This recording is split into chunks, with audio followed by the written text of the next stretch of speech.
Jugoslovensko-albanska granica je decenijama kroz istoriju bila poprište oružanih incidenata, apsolutno uvek provociranih sa albanske strane. U Albaniji tokom 1997. dolazi do pobune protiv aktuelne vlasti i sloma državnih institucija. Vojska otkazuje poslušnost. Graničari napuštaju karaule, ostavljaju celokupno naoružanje, municiju, minsko, eksplozivna sredstva na milost i nemilost kriminalnim grupama. Pobuna u Albaniji podstiče šiptarske terorističke snage da obezbede veliku količinu oružja i municije, ilegalno ih prebace na prostor Kosova i Metohije. U južnoj pokrajini intenziviraju se napadi na snage bezbednosti, ali i na civile. Na delu je školski primer terorizma, otmice i ubijanje građana albanske nacionalnosti lojalnih Srbiji, civila, žena, dece srpske nacionalnosti, napadi na verske objekte. Američki diplomata Robert Gelbard je 23. februara 1998. u Beogradu izjavio da je OVK bez ikakve sumnje teroristička organizacija, ali vrlo brzo postaće borci za slobodu, sredstvo za ostvarenje višeg cilja svojih mentora. U međuvremenu učestali nasrtaji na granicu, agresija sa teritorije Albanije i koncentracija terorista u većem broju u pograničnim mestima dovode do odluke da se angažuju specijalne jedinice Vojske Jugoslavije, tako i pripadnici 72. brigade za specijalne operacije. Među njima i naš sagovornik. Prvi put sam na Kosovo došao sa jedinicom početkom juna 1998. godine. Nešto pre toga smo imali određene zadatke koji su trajali po par dana, ali na duži zadatak smo došli tek početkom juna 1998. godine. Da bi se upotrebila vojska, trebalo je da se proglasi dubinsko obezbeđenje državne granice. Vojska imala pravo na dejstvo samo u uskom pograničnom pojasu.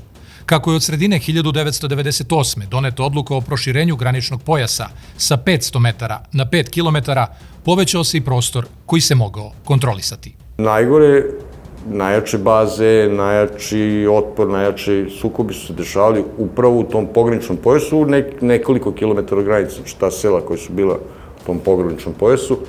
I onda je država Jugoslavija proglasila dubinsko obezbeđenje državne granice, što je značilo da vojska može da dejstvuje u pojasu od 5 kilometara od granice.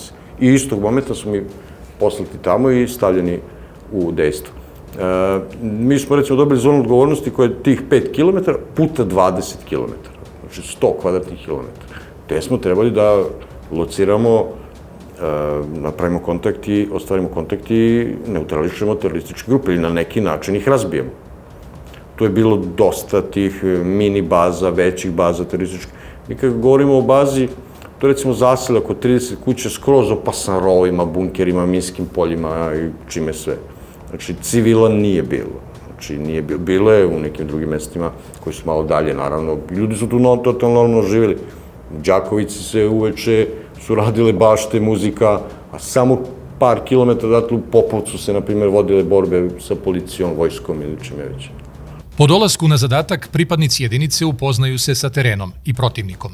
U početku, prvih, recimo, 7-80 dana, mi smo isključivo radili izviđanja i u toj, nazovi, neprijateljskoj teritoriji. Znači, to je deo teritorije koju su oni kontrolisali. Govorimo o delovima Kosova gde vojska, policija ili bilo ko nisu ušli 25-30 godina. Oni uopšte nisu znali koliko ima kuća u tom selu. Mi smo imali karte, ja mislim da u tom trenutku bile najpreciznije neke karte za 84. godine gde pola toga što je bilo, što nije bilo na karti. Tako smo mi radili na takav način da odemo, snimimo, čak kamerom snimimo i crtali smo sopstvene skice. U ono vreme nije bilo satelitskog mapiranja terena. Sad, kažem, tu niko nije ušao, Bog zna. Znači, oni uopšte nisu znali šta je tamo. I iz tih baza, pošto su kroz tu teritoriju vodili putevi od gradova do karaola, do nekih tako vojnih ispostava, magacina i slično, onda su šiptari koristili taj trenutak i tu mogućnost, pa su zasednim dejstvima napadali tu dostave hrane, patrole, šta već. I naš zadatak je bio da ih neutrališemo. I vrlo uspešno smo to izveli, bez ikakvih gubitaka. Timovi su imali vrlo precizne protokole. Ko je gde u rasporedu, borbeni zadaci, reakcija, sve do detalja uvežbano, u borbi je primenjivano. Mi smo stravični bili za neprijatelja u borbi u susretu. tu smo bili fantastično vežbani. Šta to znači? Kada moja patrola koja broji 5 ljudi negde na neprijateljskoj teritoriji natrči na 15 terorista, u 15 sekundi njih 10 je likvidirano i 5 nam je nestalo, nama nikom dlaka s glave. Govorimo o teritoriji gde su šume, mi smo to zvali žbunje. Zašto žbunje? Zato što nigde debljeg drveta od flaša kisele vode nije bilo. Znači, to je sve, nema zaklona. Međutim, specijalac, kada radi, za mene najbolji zaklon je jaka i precizna vatra. Pre svega precizna. Sve se uvežbavalo do koraka, nekad i u neobičnim okolnostima. Jednom prilikom, još u kasarni navali dok smo bili, padla neka kiša i pošto naš komandant bio jedna legenda koja hoda, bio je strašno strog, strašno opasan. On je znao kad nešto ne uradiš kako treba, te gađa kristalnom pikslom. Mislim, gađa je pored pa gleda da si uplaši ili nisi. Bio je stvarno munja. Ja sam ga volio kod oca rođena. I pošto padala kiša, mi nismo nešto htjeli da kisnemo napolju, a trebali smo da vežemo kad patrola ide nekim uskim šumskim putem i natrčemo na položaj, na zasvoj, na bilo šta, onda taj sistem izvlačenja. Pošto je paviljon naš u kasarni gde smo bili išao ovako u cik-cak, nama to bilo idealno. I mi smo pitali šefe, možemo da kisnemo, paši kiša napolju, gde možemo. Kažem, može u hodniku, super vam ideja, ali ja sam u kancelariji. Ako vas čujem, idete na kišu. Tako smo mi to bukvalno uvežbavali 8 sati bez glasa.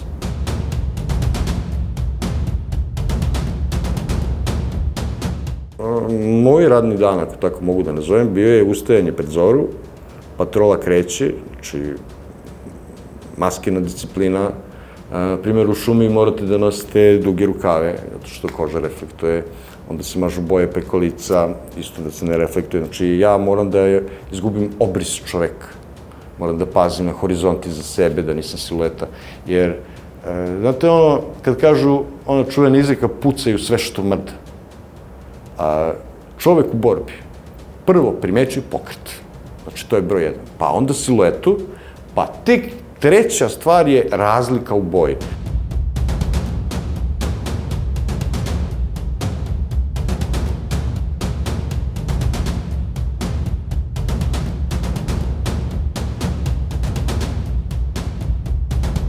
Dešavao se po 3-4 km, idemo bukvalno korak po korak. Zato što kad u šumi zgaziš na grančicu, to se čuje kao da je puška palila. Znači, mislim, bar meni. Mi smo gledali da nas uvijek bude najmanje 5. Zašto? Ako jedan padne, ako nas je 4, 2 moraju da vuku ranjenog ili mrtvog, nikada ostavljali nismo nikoga, 1 je slaba podrška. Tako smo mi računali, ako je 1 pao, 2 ga vuku, da 2 cevi budu prema neprijatelju. To je razlika.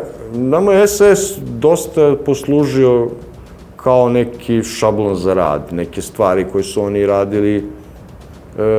Mi smo kopirali dosta, ali eto, tu su njihovi timovi broj 4 čovjeka, naših 5. Jer se pokazalo da je to ovako baš praktično. Zanimljiv deo priče je oprema pripadnika specijalne jedinice u to vreme. Ja sam nosio na sebi uniformu M93, obično sam nosio dvodelnu, iz razloga što ako nosim onaj kombinezon, jednodelnu uniformu ako nosim, ako budem ranjen, onda ne mogu da mi skinu pantalone, recimo ako sam ranjen u nogu ili tako, onda smo, kad god je to moglo, nosili dvodelnu uniformu. Pokazali se kao praktično. Zatim sam nosio Mile Dragićeve čizme koje su bile fantastične, kao patika na nogama bila, sa nekim anatomskim džonom. Interesantno je da naša oprema koja je stizala za nas, mi smo je dobili bukvalno po meri. Tako da je meni uniforma perfektno stajala. Pancir mi je bio kao da je za mene pravljen. Znači, na primjer, imate veličine kombinezona 1, 2, 3, 4, 5. Ja sam recimo imao kombinezon 2,5. Što je, ja mislim, jedini bio u vojsci. Eto, imao sam čizme 41,5. Što kad ode neko služi vojsku, on zna kao da je 42 u redu je. Zato što sam ja morao da se krećem brzo, morao da se krećem na način kako moram. Znači, mora sve da mi bude perfektno. Ta oprema zaštitna, Mile Dragić i pancir prsluk, pancir sa pločama 3A zaštite. Ja sam nosio ploču samo napred, inače retko ko nosi ploču nazad. Jer mi smo tu malo onako simbolično, nećemo okretiti leđe neprijatelja, neće niko da mi puca u leđe. To je bilo teško nešto oko 12 kila.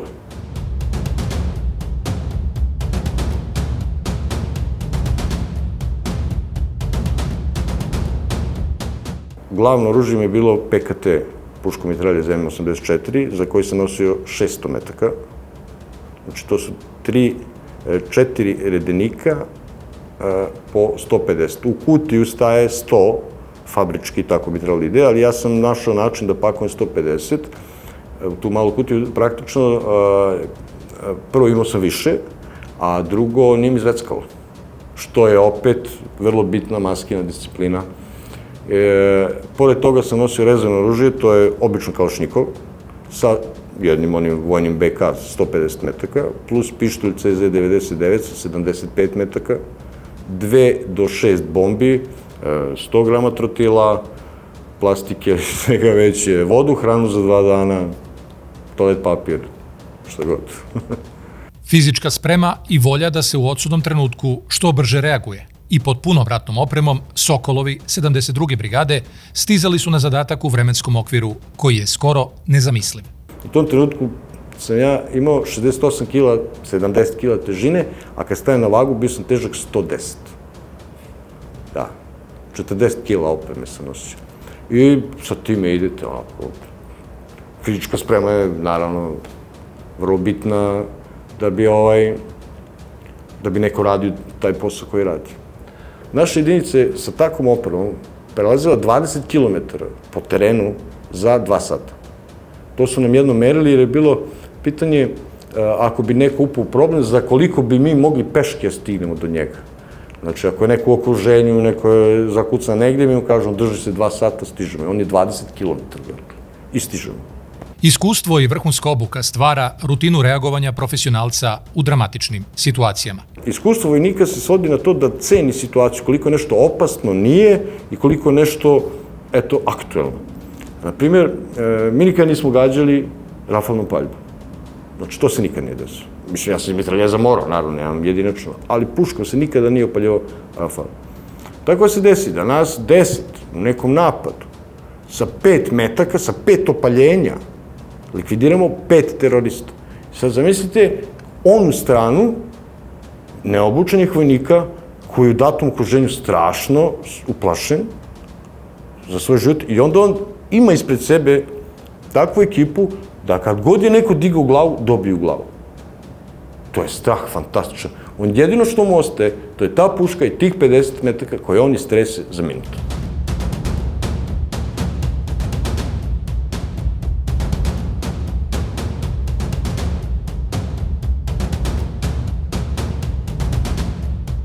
Da bi se nešto uradilo, mora da ima efekt. Znači, džabe je da se mi nešto gađamo, pucamo se jedni na drugi i niko ništa. Da bi se to uradilo, mora da se vidi meta, da se uzme na nišan i da se opali. To podrazumeva da sam izvirio. I to je najkritičniji trenutak, jedini pravi kritičan trenutak u borbi. Znači, ja onog momenta kad izvirim, ja mogu da dođem na nečiji nišan.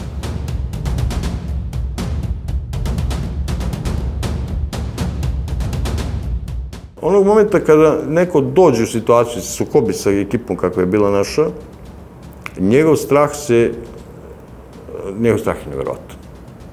Znači, nevjerojatan. Mi smo imali prilike, nama se predaju ljudi. I onda mi ih odvedemo tamo u komandu, otko znam se, ajde sedi, donesu im vodu, gde su jedu, oni gladni, žedni, ruke im se tresu ovako od straha. Taj čovjek nije kukavica. Taj čovjek je samo stavljen u situaciju koja je njemu totalno neprirodna. Znači, on nije čovjek za to.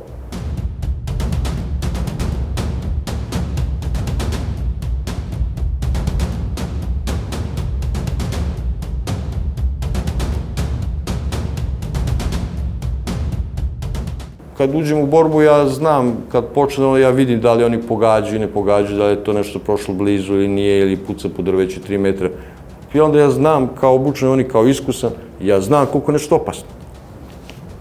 U ratu je sve opasno, ali ja mogu to da nivelišem po tome Da li je malo opasno ili je mnogo opasno. Od toga ne zavisi da li će da krene. Znači, kad se krene, nema oklevanja, bilo makar najopasnije na svetu. Znači, u sigurnu smrt. No, kao što ti rekao, mi nismo radili to, idemo u smrt. Ne, mi idemo u slavu. I to je to. Prvi boravak na Kosovu i Metohiji trajao je 4 meseca. Nakon intenzivnih borbi sa teroristima tokom leta, jedinice vojske i policije uspevaju da slome praktično skoro sve džepove otpora terorista u južnoj pokrajini. Tog momenta septembra na Kosovu OVK nije postojalo.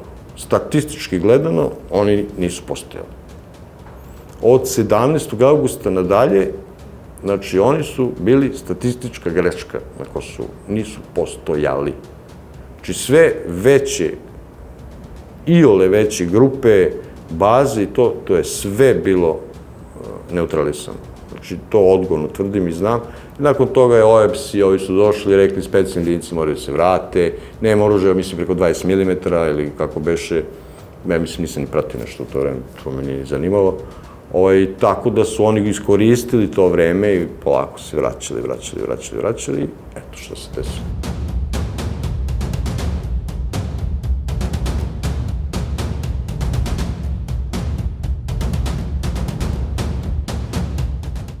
Gledano tako kroz posao, mi smo mnogo više akcija imali 98. Zato što to je baš onako bio težak posao. Zato što njih bilo mnogo.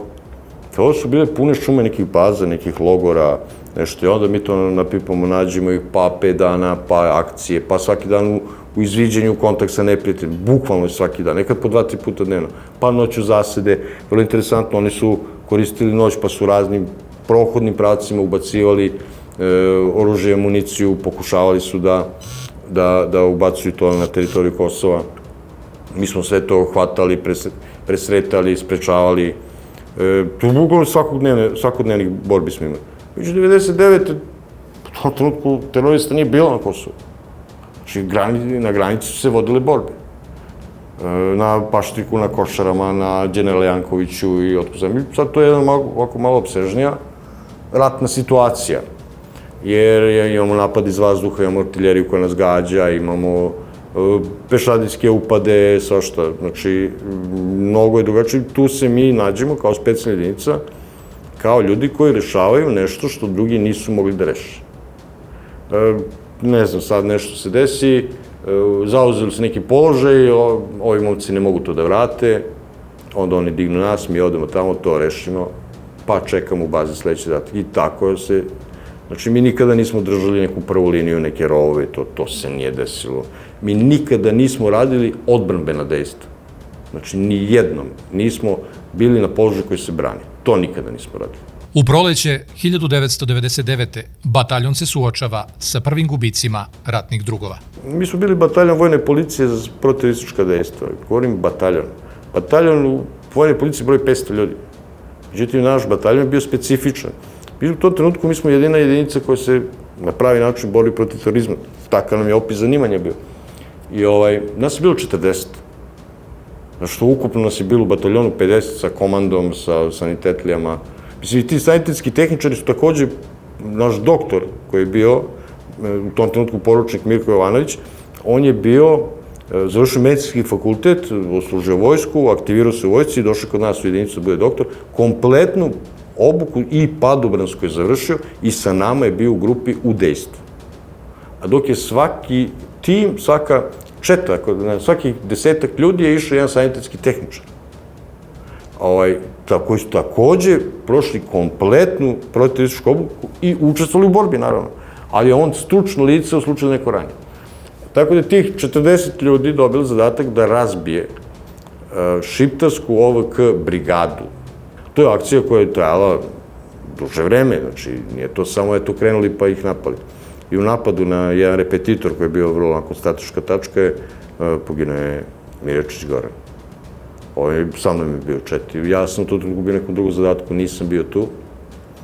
I nakon toga sledeći gubitak nam je 12. aprila, dan posle Uskrsa, na zadatku koji se odvijao na Paštriku, je poginuo Živković, Žile, njega je ubila avionska bomba. I treći koji je pao je Uča. Uča je poginuo 19. aprila prilikom napada na Rasa Košares. Na Košarama. Sa nama je bio Aleksandar Kisin, to je momak dobrovoljac, i on je na Košarama bio teško ranjen, a je tu noć preminuo, istog dana, 19. aprila. To je momak, on je rodom iz Republike Srpske, i on je, nažalost, preminuo. Sa nama je, on je kao dobrovoljac, pridodat našoj grupi, pošto nas je bilo malo, za takav jedan opsežan napad i, nažalost, preminuo je tu noć u bolnici u Peći. Tako, to su nam bili gubici.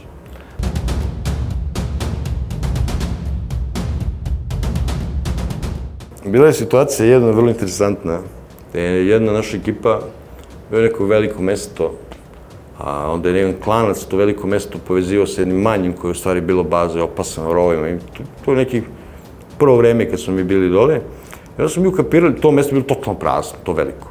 Totalno prazno, znači žive duše, nije kućeta bilo na to.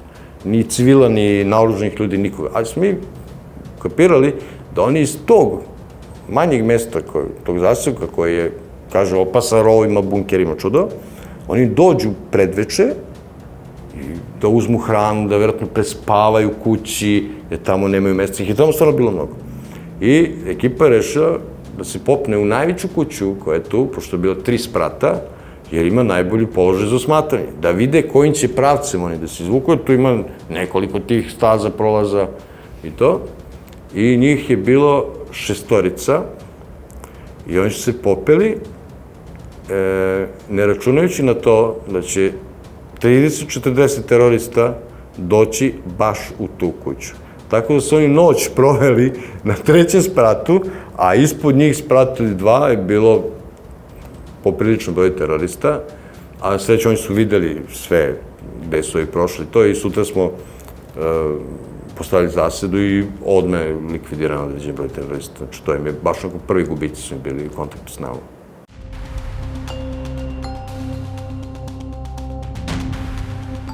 O bratstvu, žrtvi i posvećenosti i o strahu koji je prirodno ljudsko stanje, ali koji se može kontrolisati, o pripadnicima protivterorističke jedinice Sokolovi u sastavu 72. specijalne brigade, govori Roman da se ne pozdravljamo. Niko se ne bavi time, tamo neki specijalci su ratovali, herojski dali život za otadžbinu. Ja to nisam hteo da pustim da to ode tako, hteo sam moje pale drugove da stavim u knjigu, da stavim na neki papir, da to bude neko svedočanstvo, ako ništa, njihove deci, ženama, rodbini, majkama. Počeo sam neko golo prepričavanje, nije mi se svidelo, i onda sam došao na ideju malo drugačiju, gde sam kroz jednu izmišljenu priču predstavio. U stvari, ja nisam pisao o događajima, ja sam pisao o ljudima, o tome šta su mi sve preživjeli, ne u smislu događaja, nego u smislu jednog ratnog okruženja i stvari koje se dešavaju i na koje pripadnik specijalne jedinice jednostavno mora bude spreman ako hoće time se bavi. Tako sam tu opisao i dobar strah, i strahote rata, i gubitke, i izgubljenje ljubavi, i zbog svega toga što smo radili. Ja govorim o nečemu da smo mi 2000-te posle rata bili 9 meseci na terenu. Znači, mnogo nam je ljubavi propalo zbog takvih stvari, naravno. Ali to je cena posla koju smo mi radili, cena znaka na rukavu.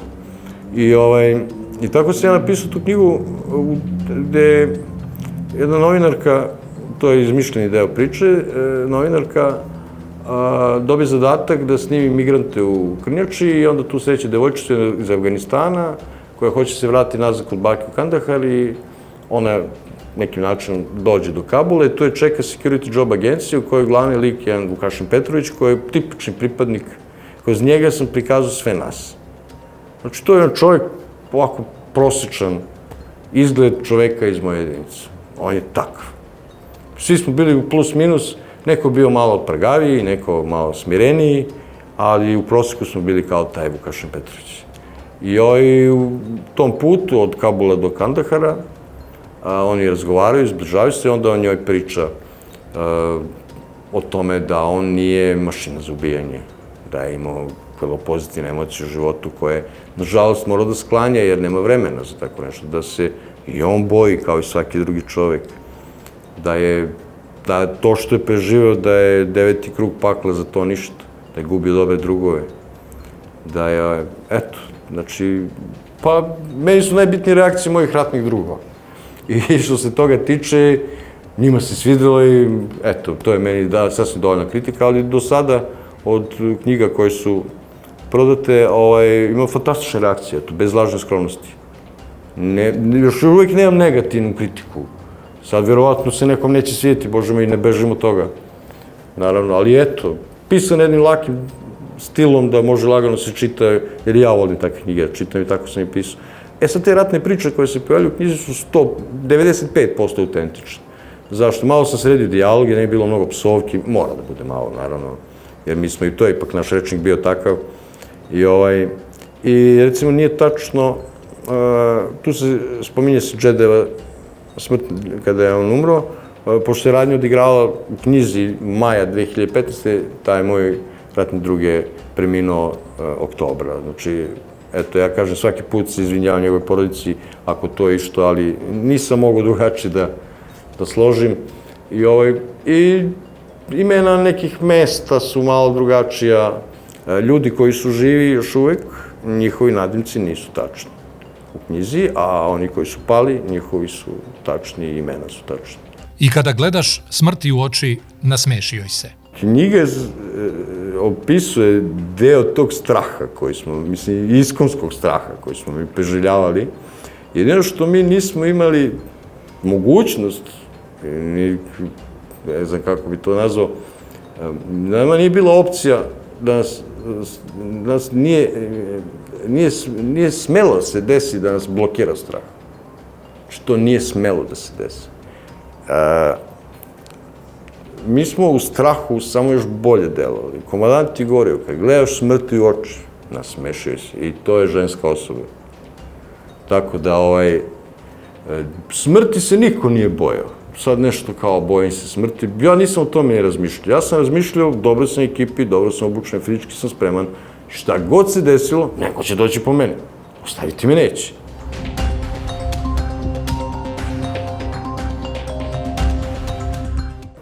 To je knjiga koju sam ja posvetio mojim palim drugovima i mojoj deci.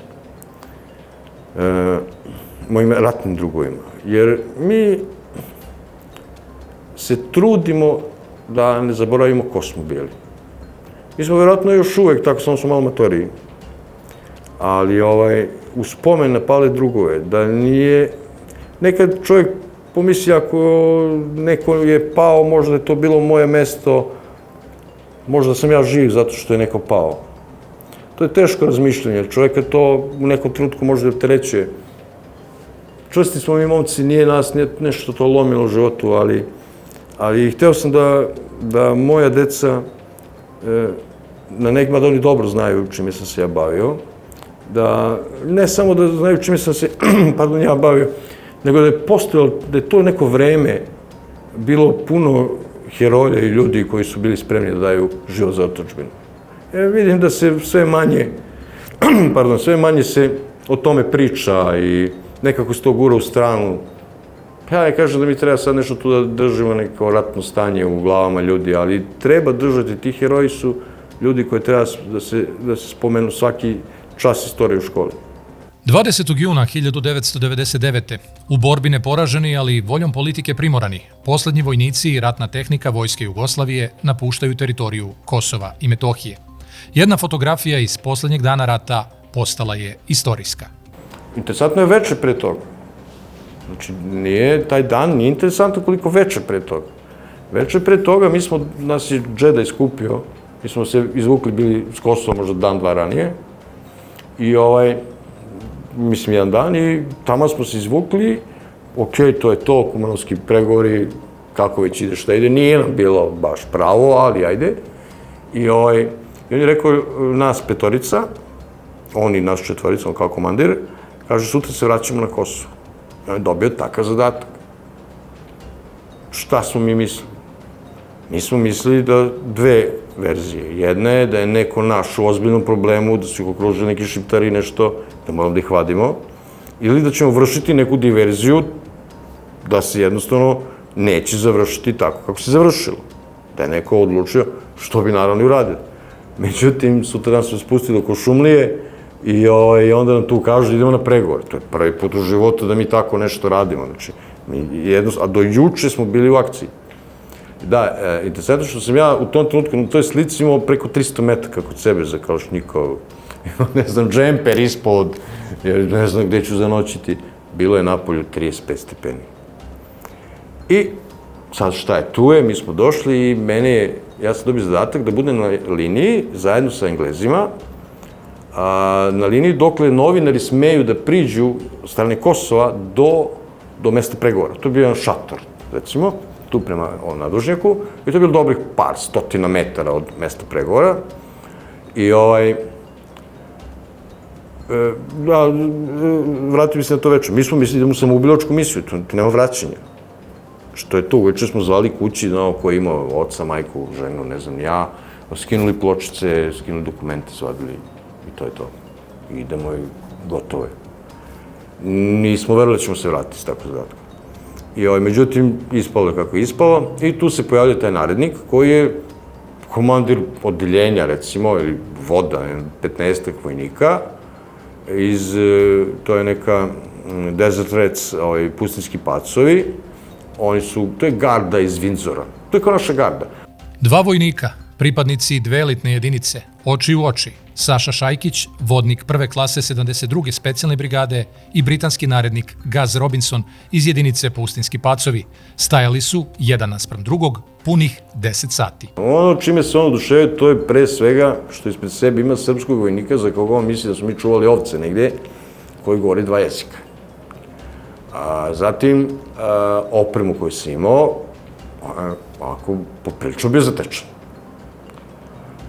Samim odnosom, na primjer, ja sam daleko bilo da ja nisam bio žedan. Znači, i on tamo iz onog borbenog vozila iz nekog frižidera vadi neku vodu. Ja nisam gotov sam koliko sam žedan. I on kaže mi kao, hoćeš malo vode? Ja kažem, ne, hvala, nisam žedan. I onda se onda smeje, ukapirao je, naravno, i onda izvadio 2 Coca-Cola i kaže, može li bar Coca-Cola, ovo nije voda, ovo je da popijemo piće. Ja kaže, to može, naravno. I tako, to je običan čovjek, običan vojnik, ništa specijalno. Profesionalac kao i ja što sam bio, nema tu ništa lično.